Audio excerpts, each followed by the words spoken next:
नमस्कार, आर्यन खबर पे आपका स्वागत है। मैं हूं दीपक प्रियदर्शी।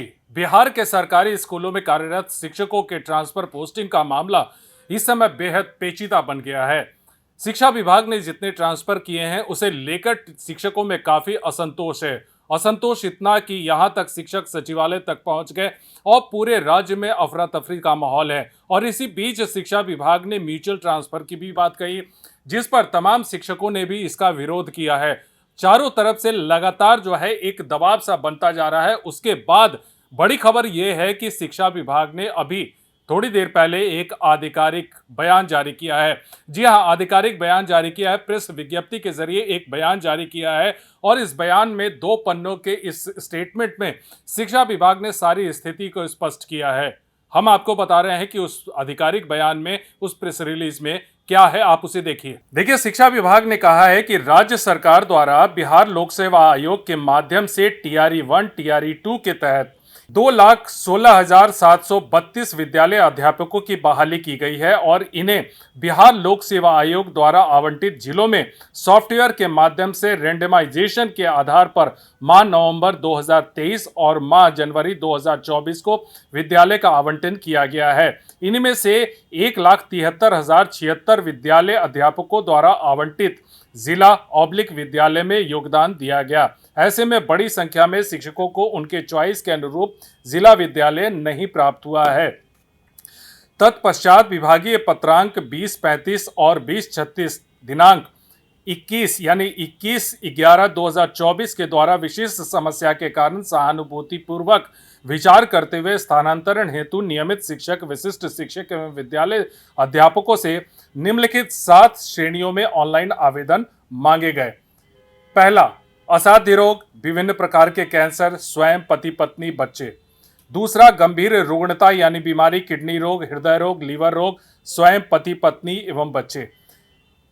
तीसरा, दिव्यांगता के आधार पर स्वयं नियुक्त शिक्षक या शिक्षिका। चौथा, ऑटिज्म यानी मानसिक दिव्यांगता, स्वयं, पति पत्नी, बच्चे।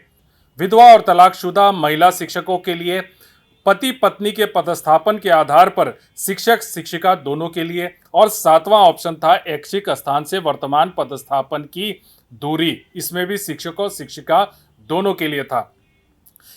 इस पर शिक्षा विभाग ने कहा है कि उपरोक्त 7 श्रेणियों में लगभग 1,90,000 आवेदन प्राप्त हुए। प्रथम चरण में श्रेणी के तहत प्राप्त आवेदनों के आधार पर अंतर जिला स्थानांतरण मुख्यालय के द्वारा किया गया है। अंतर जिला स्थानांतरित शिक्षक और उक्त श्रेणियों के तहत जिला के अंदर स्थानांतरण हेतु प्राप्त आवेदनों के आधार पर विद्यालय का आवंटन जिला द्वारा किया गया है। विद्यालय आवंटन के उपरांत कतिपय शिक्षकों द्वारा अवगत कराया गया है कि उनके द्वारा दिए गए 10 विकल्प में से कोई विकल्प प्राप्त नहीं हुआ है। इस संबंध में विभागीय पत्रांक 25/6 यानी 25 जनवरी को के द्वारा विस्तृत दिशा निर्देश निर्गत किया गया है और ऑनलाइन शिकायत दर्ज करने की सुविधा ई शिक्षा कोष पोर्टल पर उपलब्ध कराई गई है। यह स्पष्ट किया गया है कि स्थापना से संबंधित मामलों का निपटारा हेतु जिला स्थापना समिति के समक्ष रखा जाएगा और जिला स्थापना समिति के द्वारा इन प्राप्त शिकायतों का निवारण होगा। सबसे महत्वपूर्ण यह है कि 7वीं श्रेणी दूरी के आधार पर स्थानांतरण के तहत प्राप्त आवेदनों में से शिक्षिकाओं को अंतर जिला स्थानांतरण करते हुए जिला एवं विद्यालय का आवंटन मुख्यालय के स्तर से किया गया है। वर्तमान में पुरुष शिक्षकों का अंतर जिला स्थानांतरण लंबित है, जो विद्यालयों में रिक्ति, जिलावार छात्र शिक्षक अनुपात और संबंधित विद्यालयों में प्रतिस्थानी शिक्षक की उपलब्धता के विश्लेषण के उपरांत किया जाएगा। इसके द्वारा शिक्षा विभाग के पत्रांक 46 को दिनांक 26/6/2025 के माध्यम से शिक्षकों के पारस्परिक स्थानांतरण का विकल्प उपलब्ध कराते हुए दिशा निर्देश निर्गत किया गया है। ये एक विकल्प मात्र है जिसकी उपयोग के लिए शिक्षक बाध्य नहीं है। यदि अभी भी स्थानांतरण के संबंध में किसी शिक्षक को किसी प्रकार की समस्या है तो वे ई शिक्षा कोष पोर्टल पर अपनी शिकायत दर्ज कर सकते हैं और जिला स्तरीय समिति के द्वारा सभी मामलों में एक-एक करके विचार किया जाएगा। राज्य सरकार द्वारा शैक्षणिक कार्यहित और शिक्षकों की सुविधा को दृष्टिगत ध्यान रखते हुए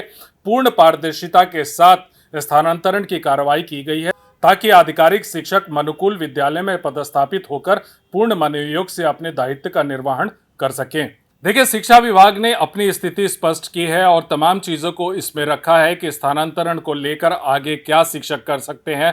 अब इस पर शिक्षकों को देखना होगा कि वो आगे क्या कदम उठाते हैं। वीडियो देखने के लिए धन्यवाद।